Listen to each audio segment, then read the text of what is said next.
अस्सलाम वालेकुम वरहमतुल्लाहि वबरकातुहू। हमारा आज का टॉपिक लेसन प्लानिंग के मुतालिक है। इसमें हम ये देखेंगे कि लेसन प्लानिंग के मुतालिक क्या क्या चीज़ें ज़रूरी होती हैं, लेसन प्लानिंग का मतलब क्या है। तो इफ़ेक्टिव टीचिंग मेथड के लिए ये ज़रूरी है कि इफ़ेक्टिव टीचिंग के लिए ये ज़रूरी है कि इफ़ेक्टिव लेसन प्लानिंग हो। बगैर लेसन प्लानिंग के टीचिंग जो है वो सक्सेसफुल नहीं हो सकती, टीचिंग प्रोसेस जो है वो सक्सेसफुल नहीं हो सकता। तो लेसन प्लानिंग में ये देखा जाता है कि एक टीचर ने क्या पढ़ाना है, किस तरह से पढ़ाना है और किन सोर्सेज और टेक्निक्स को इस्तेमाल करते हुए टीचिंग प्रोसेस को इंटरेस्टिंग बनाना है। तो लेसन प्लानिंग जो है वो बहुत इम्पोर्टेंट है। लेसन प्लानिंग के अंदर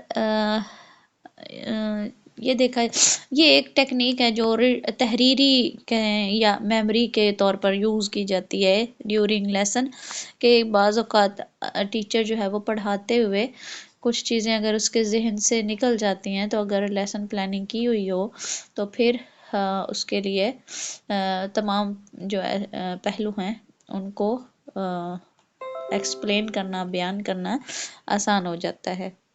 और लेसन प्लानिंग के मुतालिक माइकल ने एक उसकी तारीफ़ की है कि ये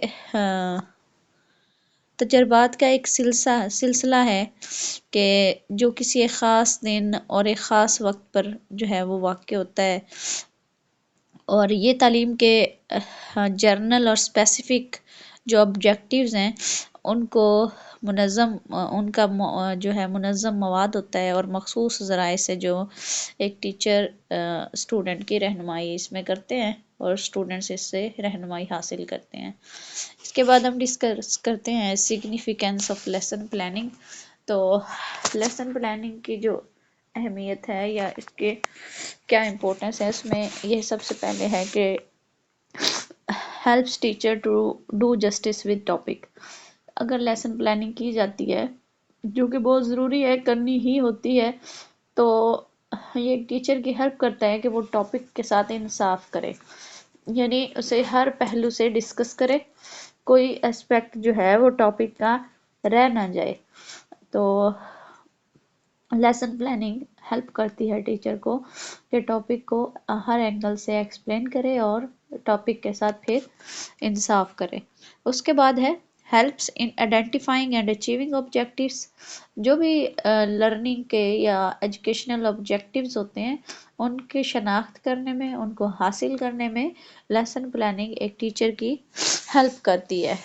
उसके बाद है डेवलप्स रीजनिंग एंड इमेजिनेशन के मंतकी अंदाज से जो है चीज़ों को पेश करना और तख़य्युलाती अंदाज से जो है वो महसूस करवाना। तो ये टीचर यानी इमेजिनेशन पावर्स को इंक्रीज़ करती है टीचर की, और उनके सोचने समझने की जो सलाहियत है या दलाइल के साथ टॉपिक को प्रेजेंट करने की जो स्किल्स हैं उनमें हेल्प करती है लेसन प्लानिंग। नेक्स्ट है डेवलप्स कॉन्फिडेंस। टीचर के अंदर एतमाद पैदा हो जाता है लेसन प्लानिंग के ज़रिए, क्योंकि अपने टॉपिक को वो तैयार करके आता है, लेसन प्लान करके आता है, तो हर पहलू को जो है वो उसको तैयार करके लाता है। इसकी वजह से उसके अंदर कॉन्फिडेंस आ जाता है, जिसकी वजह से वो अपने टॉपिक को बहुत अच्छे से एक्सप्लेन कर पाता है। नेक्स्ट है सेव टाइम एंड एनर्जी। तो टीचर का और स्टूडेंट्स का वक्त भी बचता है और उनकी एनर्जी भी बचती है कि वो कम टाइम के अंदर एक ट्रैक पर जाते हैं और अपने टॉपिक को अच्छे से कंप्लीट करते हैं। और जो एक्स्ट्रा एनर्जी होती है कि पहले फजूल बहस में या गलत डायरेक्शन में जाना, उससे बचते हैं, क्योंकि पहले से प्लानिंग होती है। तो एक सिस्टमेटिक वे के ज़रिए जो है वो लेसन जो है वो कंप्लीट हो जाता है। नेक्स्ट है helps in teaching revision and evaluation. तो टीचिंग के प्रोसेस में हेल्पफुल होती है लेसन प्लानिंग।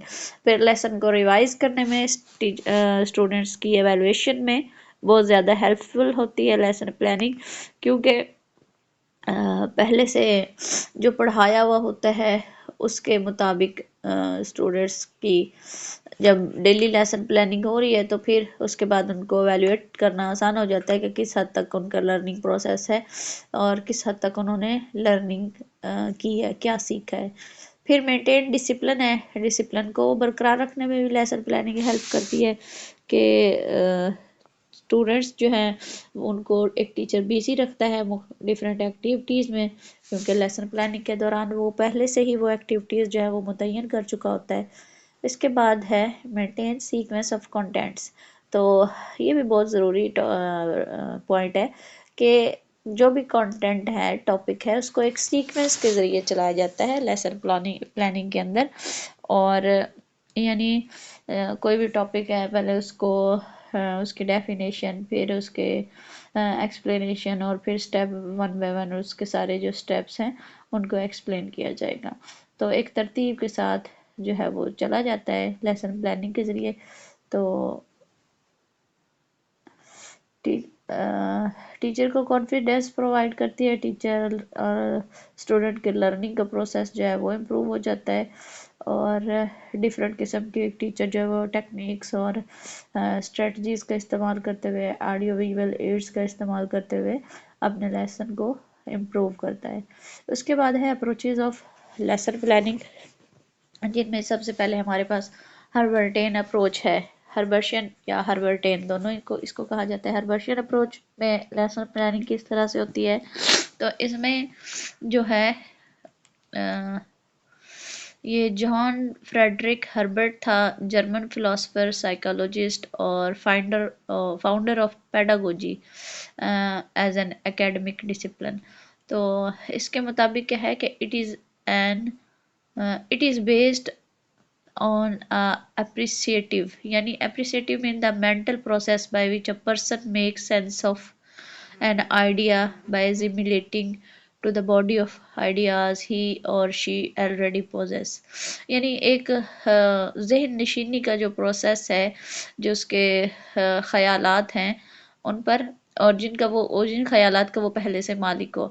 तो इसमें क्या है इस थ्योरी में कि इसमें ये देखा जाता है कि बच्चा जो है उसका जहन साफ है, बिल्कुल एक स्लेट की तरह या एक खाली तख्ती की तरह।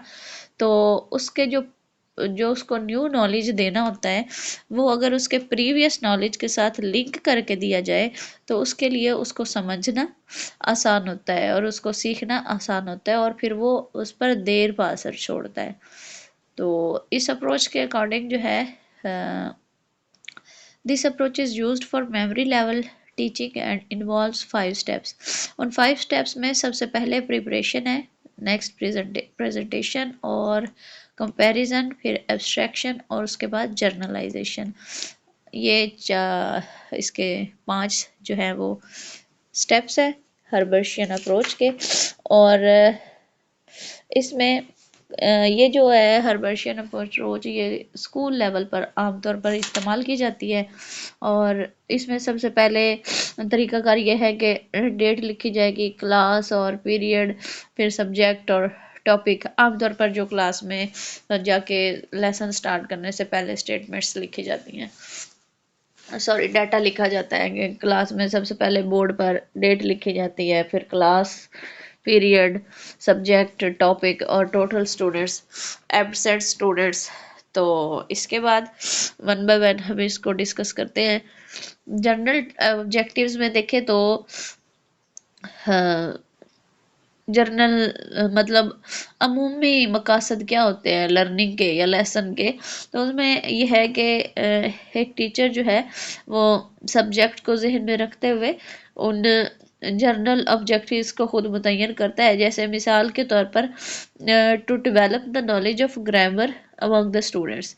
एक टीचर जो है वो अमूमी मकसद ये रखता है कि उसने बच्चों को ग्रामर का जो इल्म है या ग्रामर के रूल्स हैं वो सिखाने हैं। तो ये जर्नल जो है वो किसी भी मतलब सब्जेक्ट फ़र्ज़ करें इंग्लिश है और इंग्लिश में उसने जर्नल ऑब्जेक्टिव्स क्या है कि ग्रामर सिखानी है बच्चों को। तो फिर उसके बाद स्पेसिफिक ऑब्जेक्टिव्स हैं। स्पेसिफिक ऑब्जेक्टिव्स में ये किस तरह से फॉर्मुलेट किए जाते हैं, तो ये टॉपिक की नोयत को सामने रखते हुए और स्टूडेंट्स के लेवल को सामने रखते हुए इनको फॉर्मुलेट किया जाता है। और फिर जनरल जो ऑब्जेक्टिव्स हैं उनको भी जहन में रखा जाता है। और मिसाल के तौर पर ये जैसे कि जर्नल हमारा जर्नल ऑब्जेक्टिव्स ये थे कि ग्रामर का इल्म सिखाना है बच्चों को या कवायद सिखाने हैं, तो इसमें स्पेसिफिक ऑब्जेक्टिव्स ये होंगे कि students will be able to recall the definition of noun, और या फिर students will be able to enumerate the example of noun. कि अब ग्रामर सिखानी और नाउन ग्रामर का ही पार्ट है, ठीक है। तो नाउन के मुतालिक या एडवर्ब या वर्ब किसी भी ग्रामर के पार्ट्स ऑफ स्पीच या रूल के अकॉर्डिंग जब के मुतालिक हम बात करेंगे तो वो स्पेसिफिक ऑब्जेक्टिव्स आ जाएगा। और जनरल ऑब्जेक्टिव्स क्या होंगे, वो ग्रामर सिखानी है। मिसाल के तौर पर हमारे जनरल ऑब्जेक्टिव्स ये हैं कि हमने पैडागोजी को सीखना है, पैडागोजी क्या है और इसमें क्या क्या चीज़ें आती हैं। और फिर स्पेसिफिक ऑब्जेक्टिव्स में क्या आ जाएगा कि जनरल मेथड्स ऑफ टीचिंग पे बात करें, इनोवेटिव मेथड्स ऑफ टीचिंग पे बात करें, फिर जो वन बाय वन अलग अलग टॉपिक हैं इसके अंदर उन पे बात करना, ये स्पेसिफिक ऑब्जेक्टिव्स में आ जाएगा। उसके बाद इंट्रोडक्शन है कि एक टीचर को किस तरह से टॉपिक को इंट्रोड्यूस करवाना है अपने क्लास में। तो डायरेक्ट जो है वो टॉपिक नहीं अनाउंस किया जाता, बल्कि लेसन प्लानिंग के अकॉर्डिंग उसे पहले एक तमहीद बांधी जाए, उससे रिलेटेड कुछ क्वेश्चन किए जाए, कुछ तारफ़ी जो है उसके कुछ दो चार लाइंस में उस तारफ़ी जो है वो पैरा पेश किया जाए या उसका इंट्रोडक्शन दिया जाए टॉपिक का, उसके बाद टॉपिक अनाउंस किया जाए। उसके बाद टीचिंग एड्स के मुतालिक यानी उस लेसन के मुतालिक या टॉपिक के अकॉर्डिंग जो भी ऑडियो विजुअल एड्स हैं उनको सिलेक्ट किया जाए और उनको यूज़ किया जाए। उसके बाद है प्रीवियस नॉलेज, तो न्यू जो टॉपिक है उसको स्टूडेंट्स के प्रीवियस नॉलेज के साथ ज़रूर लिंक किया जाए ताकि उनके लिए समझना आसान हो। मिसाल के तौर पर students are familiar with parts of speech, यानी पार्ट्स ऑफ स्पीच के बारे में तो उनको पता ही है, फिर वो नाउन या नेमिंग वर्ड जो भी हैं उनके बारे में जानना उनके लिए आसान हो जाएगा। नेक्स्ट है statement of aim. Statement of aim का मतलब है मकसद को बयान करना, यानी उस टॉपिक को या उस लेसन को पढ़ाने का मकसद क्या है। तो फिर जो है वो टीचर उसका मकसद बयान करे कि ये हम क्यों सीख रहे हैं, किस लिए सीख रहे हैं, इसकी रीज़न क्या है। तो उसके बाद जो है वो टॉपिक अनाउंस करें कि today we will study about the noun and its kinds. ये मकसद हो गया उस टॉपिक का या उस सबक का। उसके बाद प्रेजेंटेशन है, यानी फिर प्रेजेंट करें अपने लेसन को। The teacher prepare the developing question after introducing the topic, और these question are arrange in a logical sequence from simple to complex और considering the structure of the topic. यानी presentation इस तरह से दे कि वो सिंपल टू कॉम्प्लेक्स हो, यानी आसान से मुश्किल की तरफ हो। फिर एक्सप्लेनेशन आ गया कि अपने टॉपिक को एक्सप्लेन करेगा, उसके हर पहलू से उसकी वजाहत करेगा और जो भी मुबहम क्वेश्चंस होंगे उनके आंसर करते हुए। और उसके बाद ब्लैक बोर्ड समरी, यानी कि लेसन पढ़ाने के बाद एक समरी के तौर पर मेन पॉइंट्स जो हैं वो बोर्ड पर लिखता जाए, साथ प्रेजेंट उन्हें एक्सप्लेन करता जाए टीचर। और फिर नेक्स्ट पॉइंट है रिव्यू क्वेश्चंस, के क्वेश्चंस का रिव्यू लिया जाए। और the purpose of this question is to practise the students learning and evaluate their performance. के जो रिव्यू क्वेश्चंस हैं उनका मकसद क्या है कि ये देखा जाए कि स्टूडेंट्स ने किस हद तक सीखा है, क्या समझ आया है उन्हें और उन्हें मज़ीद क्या समझाने की ज़रूरत है।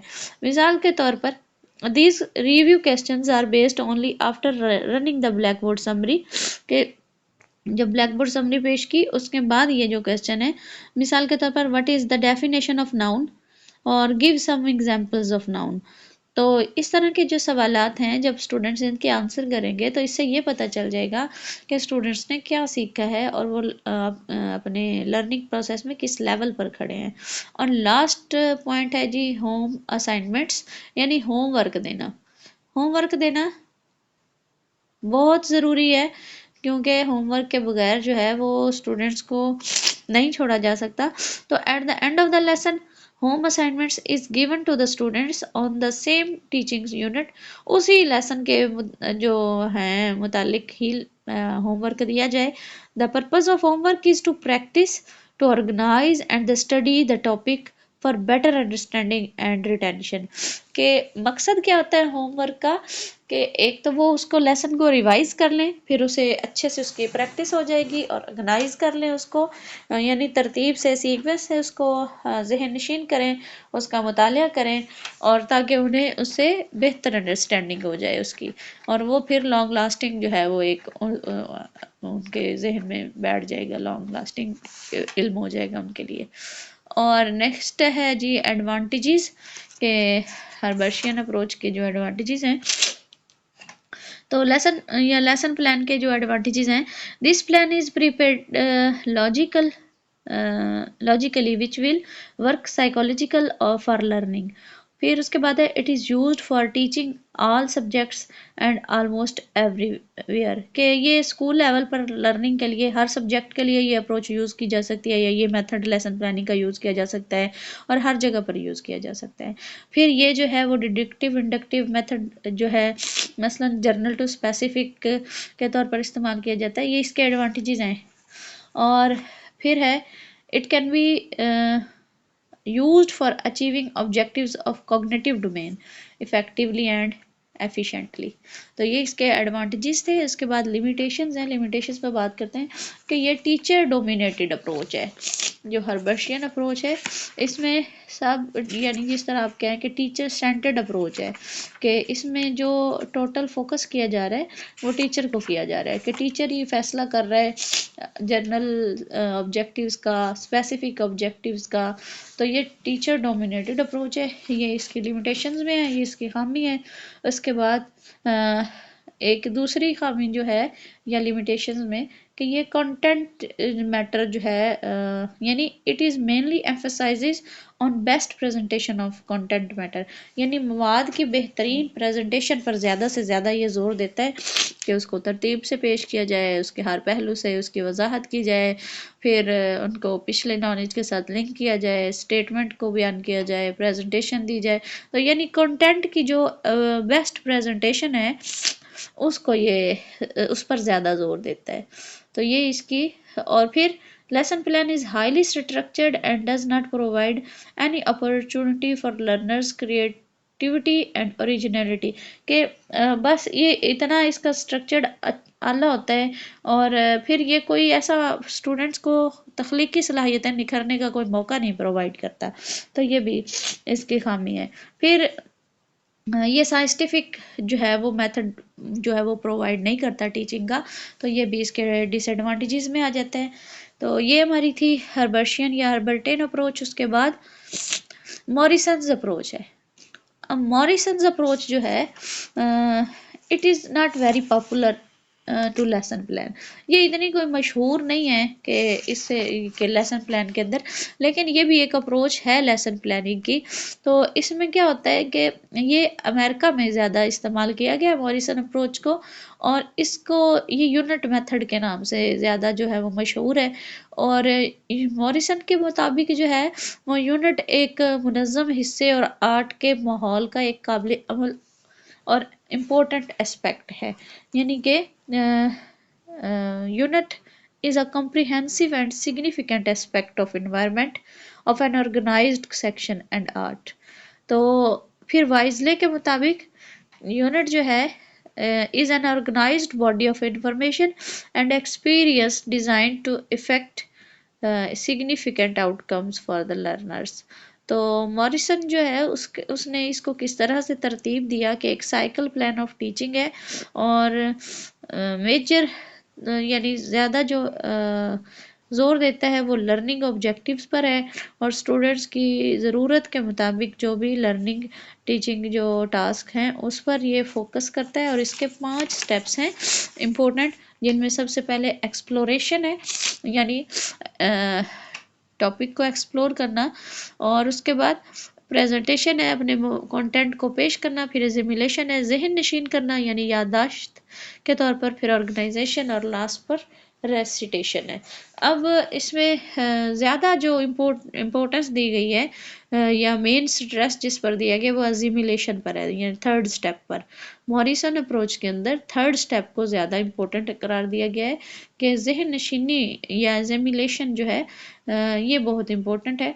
और आला तदरीस पूरे सब्जेक्ट को डिफरेंट यूनिट में डिवाइड करके प्रोवाइड की जाती है। फिर हर यूनिट की जो है वो लेसन प्लानिंग होनी चाहिए और फिर वो उसी लेसन प्लानिंग के अकॉर्डिंग जो है वो पढ़ाया जाए। अब हर यूनिट की अपनी साइकोलॉजिकल जो है वो उसका सीक्वेंस होता है या नेचर होती है। और फिर ये it creates problematic situation which helps in raising level of motivation, कि ये प्रॉब्लमेटिक सिचुएशन क्रिएट कर देती है जो मोटिवेशन का लेवल इंक्रीज करती है और स्टूडेंट्स इन्वॉल्वमेंट जो है वो इंक्रीज हो जाती है लर्निंग प्रोसेस के अंदर। तो this approach is used at understanding level of teaching especially for higher classes और secondary classes, यानी हाई लेवल हायर क्लासेस और सेकेंडरी लेवल की जो क्लासेस हैं उनमें इसका इस्तेमाल ज़्यादा होता है। और it is more useful for subjects of science और मैथमेटिक्स, साइंस या रियाजी के जो मज़ामीन हैं उनके लिए ये ज़्यादा जो है इम्पोर्टेंट है। तो ये मॉरिसन अप्रोच थी। उसके बाद है ब्लूम अप्रोच। तो ब्लूम्स एवेल्युएशन अप्रोच जो है ये लेटेस्ट अप्रोच है ब्लूम्स के अकॉर्डिंग। ब्लू और ये भी अमेरिकन अप्रोच है, जैसे मॉरिसन अप्रोच अमेरिकन अप्रोच थी तो ये भी अमेरिकन अप्रोच है। और रॉबर्ट जो है और गेसन इन दोनों ने मदद की थी इसको तैयार करने में और ये लेटेस्ट अप्रोच है। उसके बाद ये जो टीचर की ट्रेनिंग के लिए भी इसको इस्तेमाल किया जाता है लर्निंग प्रोसेस के अलावा। और According to Bloom, 1956, education is a tripolar process involving mainly three activities। तो इसमें तीन जो हैं वो बुनियादी जो सरगर्मियाँ हैं या उसमें सबसे पहले फॉर्मुलेशन ऑफ ऑब्जेक्टिव्स है कि ऑब्जेक्टिव्स को किस तरह से तश्कील दिया जाए या तरतीब दिया जाए। तो इसमें ऑब्जेक्टिव्स को फॉर्मुलेट करने में जो तरीक़ाकार है उसमें डिज़ायर चेंज लाने के लिए इसको तरतीब दिया जाता है। और इसके अंदर जो प्रोसेस है या चीज़ें आती हैं उनमें nature and need of the subject, यानी कि सब्जेक्ट की नोयत क्या है, ज़रूरत क्या है, ठीक है। उसके बाद nature and need of the content, मवाद की ज़रूरत और अहमियत माहियत क्या है। उसके बाद students level of aspiration, need their socio economical conditions, cultural needs, कि स्टूडेंट्स का जो लेवल ऑफ इंटरेस्ट है या उनकी ज़रूरत या उनके माशरती मुआशी जो हालात हैं या उनके कल्चरल जो नीड्स हैं उसके अकॉर्डिंग। फिर students growth and development, students की नशोनुमा को है उसको भी मद्देनज़र रखा जाए इन ऑब्जेक्टिव्स को फॉर्मुलेट करते हुए। और उसके बाद students intelligence ability and interest etcetera, के स्टूडेंट्स का जो लेवल है आईक्यू लेवल उसके मुताबिक भी उनको, यानी ना तो उसे बिल्कुल इंटेलिजेंट स्टूडेंट्स के लिए यानी ब्रिलियंट स्टूडेंट्स के लिए तैयार कर दिया जाए, ना सिर्फ उन्हें एवरेज के लिए बनाया जाए और ना ही सिर्फ उन्हें पुअर के लिए, बल्कि सबको मद्देनज़र रखते हुए उनको फॉर्मुलेट किया जाए और फिर उनके इंटरेस्ट को भी देखा जाए। तो दूसरे नंबर पर है क्रिएटिंग लर्निंग एक्सपीरियंस, के लर्निंग एक्सपीरियंस क्रिएट करने के लिए क्या है कि इसमें एवियर्स का इस्तेमाल और मुनासिब जो टीचिंग टेक्निक्स हैं उनका इस्तेमाल। अच्छा जी, उसके बाद डिफरेंट ऑडियो विजुअल एड्स का जो इस्तेमाल है उनको सिलेक्ट किया जाए ताकि लेसन प्लानिंग के अंदर अगर ये चीज़ें पहले से सिलेक्ट कर ली जाएं कि आपने एक टीचर ने कौन सा टॉपिक पढ़ाना है, उसमें कौन सी स्ट्रेटजीज़ का इस्तेमाल करना है, टैक्टिक्स का इस्तेमाल करना है, फिर ऑडियो विजुअल एड्स कौन सी यूज़ करनी है, तो फिर एक इफ़ेक्टिव जो लर्निंग एनवायरनमेंट है वो क्रिएट हो जाता है और स्टूडेंट्स का लर्निंग के जो एक्सपीरियंसेस हैं वो बढ़ते हैं। मिसाल के तौर पर अगर कॉग्निटिव ऑब्जेक्टिव्स को देखा जाए या कॉग्निटिव डोमेन को देखा जाए, जिसमें सबसे पहला जो स्टेप है वो नॉलेज है, तो नॉलेज किस तरह से स्टूडेंट्स को दिया जा सकता है या किस तरह के लर्निंग एक्सपीरियंसेस जो हैं वो नॉलेज हासिल करने के लिए स्टूडेंट्स को होते हैं। उनमें सबसे पहले लेक्चर मेथड के ज़रिए उन्हें नॉलेज दिया जाता है, डेमोस्ट्रेशन मेथड के ज़रिए, फिर चार्ट्स दिखा के, मॉडल्स दिखा के, टेक्स्ट बुक्स के ज़रिए और प्रोग्राम्ड इंस्ट्रक्शन के ज़रिए भी नॉलेज प्रोवाइड किया जाता है। फिर होमवर्क देकर भी उनको नॉलेज में इजाफा किया जाता है। दूसरा लेवल है कॉग्निटिव डोमेन का अंडरस्टैंडिंग या comprehension.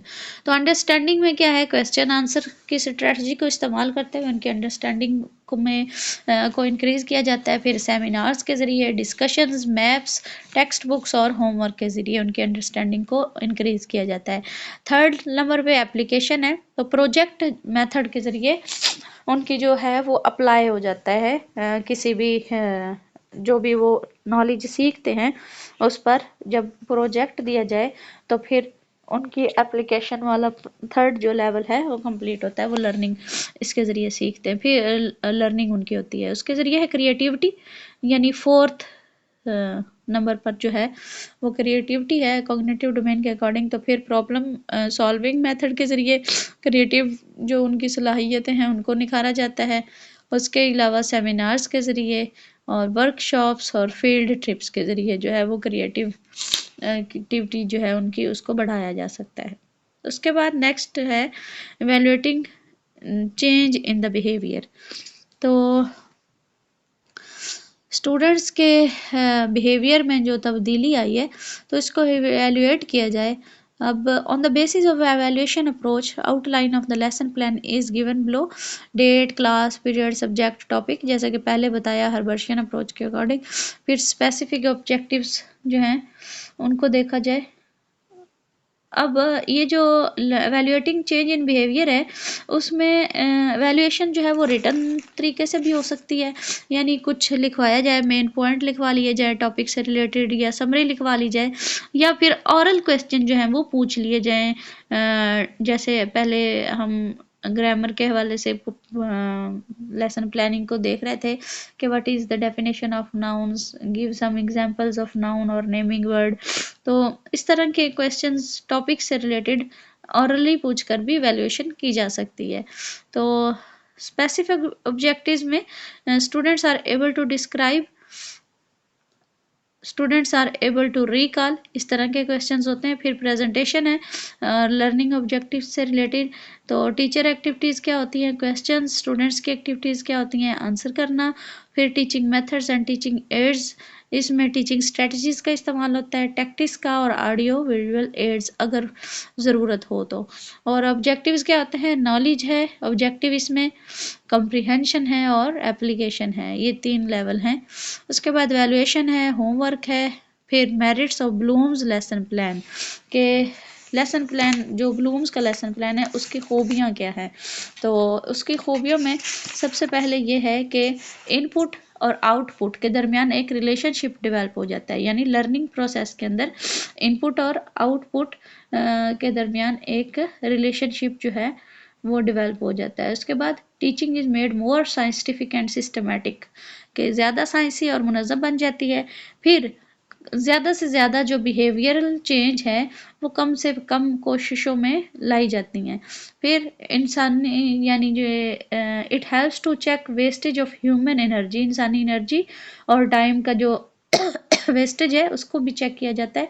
And leads teachers and students towards the desirable goal, तो मतलूबा मकासद जो है उसकी तरफ स्टूडेंट्स और टीचर्स को ले जाया जाता है। तो ये इसकी मेरिट्स थे या खूबियाँ थी, एडवांटेजेस थे। उसके बाद demerits of Bloom's tech lesson plan के जो खामियां हैं वो क्या हैं। एक तो ये है कि ये बहुत हाईली स्ट्रक्चर्ड है और मैकेनाइज्ड है और there is no scope for creativity और ओरिजिनलिटी ऑफ द टीचर, कि टीचर की तख्लीकियात या उसे अपनी सलाहियतों को निखारने का या इस्तेमाल करने का मौका नहीं मिलता, बल्कि वो अकॉर्डिंग टू लेसन प्लान और इंस्ट्रक्शंस के जो हैं वो वर्क कर रहे होते हैं। उसके बाद है फिर ये जो प्रोसेस है on one teaching activity does not confine to one domain, कि एक तदरीसी सरगर्मी सिर्फ एक पहलू तक महदूद नहीं रहती, इसे दूसरे पहलुओं के लिए भी इस्तेमाल किया जाता है। इसलिए ये फैसला करना फिर मुश्किल हो जाता है कि वो किस सतह पर तदरीसी सरगर्मी इस्तेमाल होनी चाहिए। यानी एक से दूसरी और दूसरी से तीसरी में इनको एक्टिविटीज़ को यूज़ किया जाता है, तो फिर लेवल को मुतय्यन करना ज़रा मुश्किल हो जाता है कि कौन सी किस लेवल के लिए है। मेंटल प्रोसेस और mental activities are not taken into consideration in writing objectives in behavioural terms. यानी कि अच्छा कि ज़हनी सतह को और उन एक्टिविटीज़ को नहीं देखा जाता, ठीक है, ऑब्जेक्टिव्स को लिखते हुए। और फिर उसके बाद motivational techniques are not used for developing interest in the students, के मोटिवेशनल टेक्निक्स का भी जो है वो इस्तेमाल नहीं किया जाता ताकि स्टूडेंट्स का जो इंटरेस्ट का लेवल है उसको बढ़ाया जाए, या उन्हें उस टॉपिक में इंटरेस्ट पैदा करने के लिए कुछ एक्टिविटीज़ का इस्तेमाल किया जाए। तो उस चीज़ को नहीं देखा जाता, बल्कि सिर्फ ऑब्जेक्टिव्स को देखा जाता है कि ये वाले ऑब्जेक्टिव्स को अचीव करना है, तो उसी के अकॉर्डिंग जो है वो लेसन प्लानिंग की जाती है। तो ये ब्लूम्स लेसन प्लानिंग के डीमेरिट्स थे। इसके बाद टाइप्स ऑफ लेसन प्लानिंग है। तो लेसन प्लानिंग के टाइप्स में क्लासिफिकेशन नंबर 1 में देखें कि मैक्रो लेसन प्लान है। मैक्रो लेसन प्लान के अंदर नॉर्मल टीचिंग मेथड है ये, और ड्यूरेशन जो लेसन का होता है वो 35 से 45 मिनट्स होता है। फिर माइक्रो लेसन प्लान्स हैं। तो माइक्रो लेसन प्लानिंग जैसे कि माइक्रो टीचिंग में हमने पढ़ा था कि ये 5 से 10 मिनट की इसकी ड्यूरेशन होती है माइक्रो टीचिंग के अंदर लेसन की। और फिर अनरिटन लेसन प्लान है। Unwritten lesson plan in normal day-to-day teaching, unwritten lesson plans are used by the teachers to make teaching systematic and effective। फिर क्लासिफिकेशन नंबर 2 है, तो उसमें कॉग्निटिव और नॉलेज बेस्ड जो है कॉग्निटिव और नॉलेज बेस्ड लेसन प्लान होते हैं। फिर अफेक्टिव लेसन प्लान्स होते हैं, और उसके बाद साइकोमोटर लेसन प्लान्स होते हैं। और थर्ड नंबर की क्लासिफिकेशन में अमेरिकन अप्रोच आ गई और ब्रिटिश अप्रोच आ गई। और ये इंशाल्लाह हम डिटेल में फिर डिस्कस करेंगे ब्रिटिश और अमेरिकन अप्रोच को, और इसमें जॉन डेवी एंड किलपैट्रिक की अप्रोच भी रह गई है, इनको भी इंशाल्लाह फिर देखेंगे। अच्छा, जॉन डेवी और किलपैट्रिक के अप्रोच को चलो डिस्कस कर लेते हैं कि जॉन डेवी का क्योंकि लर्निंग बाय डूइंग का नज़रिया है, तो इस वजह से उनके जो ज़्यादातर लेसन प्लान है वो प्रोजेक्ट मेथड के मुताबिक हैं, कि वो कहते हैं कि लर्निंग बाय डूइंग हो तो वो प्रोजेक्ट मेथड पर फोकस करते हैं। किलपैट्रिक ने जो है वो डेवलप किया था प्रोजेक्ट मेथड, और उसी ने इसको इंट्रोड्यूस करवाया करिकुलम के अंदर। और जॉन डेवी के जो नज़रिया था लर्निंग बाय डूइंग, उस पर ये प्रोजेक्ट मेथड बेस करता है किलपैट्रिक का। और फिर उसका यही कहना है कि इस तरह का इन्वायरमेंट क्रिएट किया जाए और इसी तरह से लेसन प्लान किया जाए कि स्टूडेंट्स जो हैं वो खुद सीखें सेल्फ एक्टिविटीज़ के ज़रिए और सेल्फ एक्सपीरियंसेस के ज़रिए, और फिर रियल लाइफ से जो है वो एक्सपीरियंसेस हों, और स्टूडेंट्स जो हैं वो लर्निंग बाय डूइंग बेसिस से सीखें। तो ये किलपैट्रिक और जॉन डेवी का नज़रिया था। इसके बाद हमारे जो है क्लासिफिकेशन नंबर 3 जो है, इसको हम मज़ीद डिस्कस करेंगे, अमेरिकन अप्रोच और ब्रिटिश अप्रोच, और उसके बाद एवेल्यूएशन ऑफ लेसन प्लानिंग। चलिए आज की क्लास को ख़त्म करते हैं यहीं पे। अस्सलाम वालेकुम वरहमतुल्लाहि वबरकातुहू।